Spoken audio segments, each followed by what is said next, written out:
শাসক দলের হাতে ছড়াছড়ি এনুমারেশন ফর্ম। অবাধে ওই ফর্ম ঘুরছে তৃণমূল নেতাদের হাতে। সমাজ মাধ্যমে ওই ছবি প্রকাশ্যে আসতেই প্রতিবাদে নামল বিজেপি। যদিও ওই ছবির সত্যতা যাচাই করেনি সুখবর টিভি। বৃহস্পতিবার কাঁকসার বিডিও অফিসের গেট বন্ধ করে বিক্ষোভে বসেন বিজেপি কর্মীরা। ঘটনাকে ঘিরে তুমুল উত্তেজনা ছড়ায়। বৃহস্পতিবার কাঁকসা বিডিও অফিসের গেট বন্ধ করে বিজেপি বিক্ষোভে কর্মী সমর্থকরা বসেন। বিজেপির বিক্ষোভে সাময়িক উত্তেজনা সৃষ্টি হয়। খবর পেয়ে ঘটনাস্থলে পৌঁছায় কাঁকসা থানার পুলিশ বাহিনী।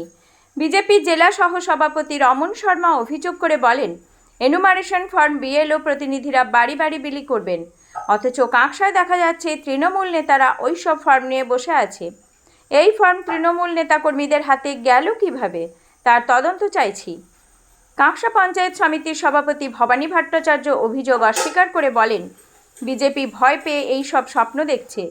নির্বাচন কমিশন গোটা প্রক্রিয়াটি নজরদারি করছে। কাঁকসা থেকে নিজস্ব প্রতিনিধি রিপোর্ট, সুখবর টিভি। যখন আমরা দেখলাম গতকাল যে এসআইআর এর যে ফর্মগুলো, এই ফর্মগুলো নিয়ে তৃণমূলের পঞ্চায়েত সদস্য, তৃণমূলের কাঁকসার প্রাক্তন পঞ্চায়েত প্রধানের স্বামী তা নিয়ে বসে তাদের কাছে পৌঁছায় কি করে উত্তর দিতে হবে, চটিচাটা ক্ষমতাদের চটিচাটায় প্রশ্ন হবে। তার জন্য আমাদের লড়াই। আমরা পশ্চিমবঙ্গে গণতন্ত্রের হত্যা আর হতে দিচ্ছি না। আর এসআইআর একদম নির্বাচন কমিশনের একদম নির্দেশ অনুসারে করতে হবে।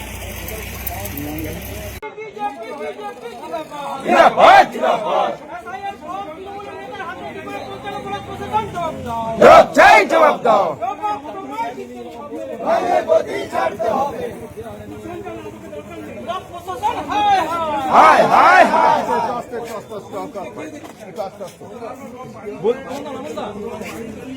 বলছি আজকে আপনারা এখানে গেট বন্ধ করে অভিযান কেন?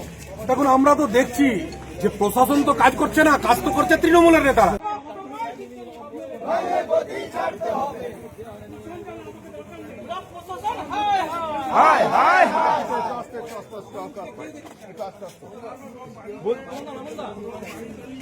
বলছি আজকে আপনারা এখানে গেট বন্ধ করে অভিযান কেন? দেখুন, আমরা তো দেখছি যে প্রশাসন তো কাজ করছে না, কাজ তো করছে তৃণমূলের নেতারা।